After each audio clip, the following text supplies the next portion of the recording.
브리핑이 될 것 같습니다. 네, 대법관 후보자 재제청 요청 관련해서 브리핑하겠습니다.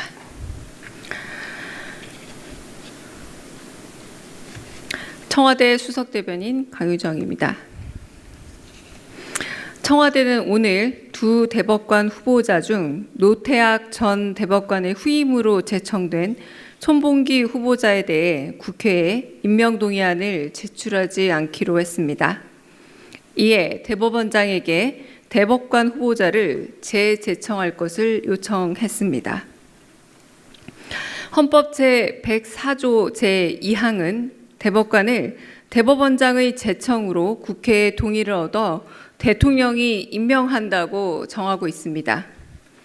대통령은 주권자인 국민이 직접 선출한 국민의 대표자이고 대법원장은 대통령이 국회의 동의를 얻어 임명한 기관입니다. 제청과 임명은 상권분립의 원칙 하에 서로 다른 헌법기관에 배분된 권한이며 국민주권의 원리에 비추어 볼 때 제청권은 임명권을 대체하거나 무력화하는 권한이 아니라 임명권이 올바르게 행사되도록 뒷받침하는 권한으로 이해되어야 합니다. 그동안 역대 대통령과 대법원장이 사전 협의를 거쳐 제청에 이르러 온 것도 각 기관 간의 권한을 상호 존중하라라는 헌법의 취지에 따른 것이었습니다. 이번 노태악 전 대법관 후임자에 대한 제청은 그 절차적 완결성을 충분히 갖추지 못했습니다.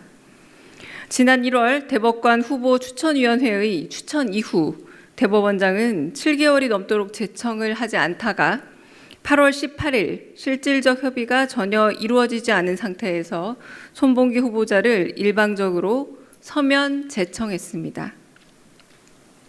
그동안의 협의 관행은 임명권자와 제청권자 어느 한쪽의 의사만으로 최고법원이 구성되는 일을 막고 그 과정에서 사법부의 독립을 실질적으로 뒷받침해온 절차적 장치였습니다. 사법부가 그 관행을 저버린 것은 지금껏 사법부 독립을 지탱해온 근거를 스스로 약화시키는 일이라는 점에서 매우 안타깝습니다. 한편 손봉기 후보자 제청 직전 법원 행정처가 대법관 후보 추천위원회에서 법원 조직법에 따라 추천한 후보자들에게 개별적으로 연락해 추천 절차를 다시 진행하는 방안을 타진한 사실도 국회에서 확인됐습니다.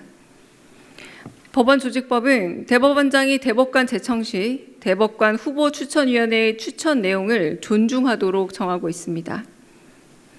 이미 정당하게 추천된 후보자들을 제청 대상에서 배제하는 방안을 후보자 개인에게 타진한 것은 인사 절차의 공정성에 대한 신뢰를 훼손하는 일이라 판단됩니다.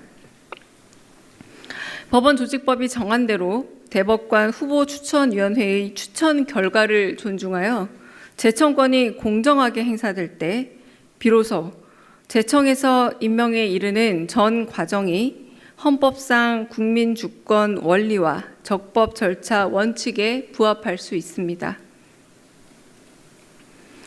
노태악 전 대법관 후임 인사는 새 정부 출범 이후 첫 대법관 임명입니다. 국민주권정부의 첫 대법관 인선은 결과에 앞서 절차의 정당성 측면에서부터 국민께서 납득할 수 있어야 합니다. 아울러 대법원 구성의 다양화는 오랜 기간 시민들과 법조계가 지속적으로 제기해온 요구이며 이는 최고법원이 우리 사회의 여러 목소리를 고르게 반영해야 한다는 국민적 기대에서 비롯된 것입니다. 소수자 및 사회적 약자의 인권 보호, 국민의 재판 청구권 보장이라는 대법원 본연의 역할을 고려할 때 손 후보자에 대한 이번 제청이 대법원 구성의 다양화라는 국민적 요청에 부합하는지도 의문입니다. 따라서 손봉기 후보자에 대해 현재 상태로 국회에 임명 동의안을 제출하는 것은 온당하지 않으므로 대법원장에게 다시 제청할 것을 요청했습니다. 대법원장의 제청권은 그 자체로 완결적인 권한이 아니라 헌법이 임명권자인 대통령에게 부여한 실질적 임명권을 존중하는 방향으로 행사되어야 하는 권한입니다. 재제청 요청은 대법원장의 제청권을 제한하라는 것이 아니라 헌법이 예정한 상호 견제의 한 방식으로서 제청이 각 기관에 대한 존중의 토대 위에서 이루어지도록 하기 위한 불가피한 조치입니다.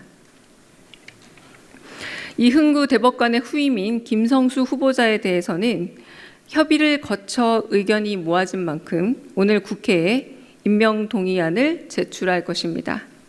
청와대는 국민의 온전한 재판 청구권 행사에 지장이 없도록 후속 절차에 만전을 기하겠습니다. 대법원장도 대법관의 장기 공석으로 인해 국민의 재판받을 권리가 침해되지 않도록 대법관 후보 추천위원회의 추천 내용을 존중해 최대한 신속히 재제청 절차를 진행해 주기 바랍니다. 이상입니다.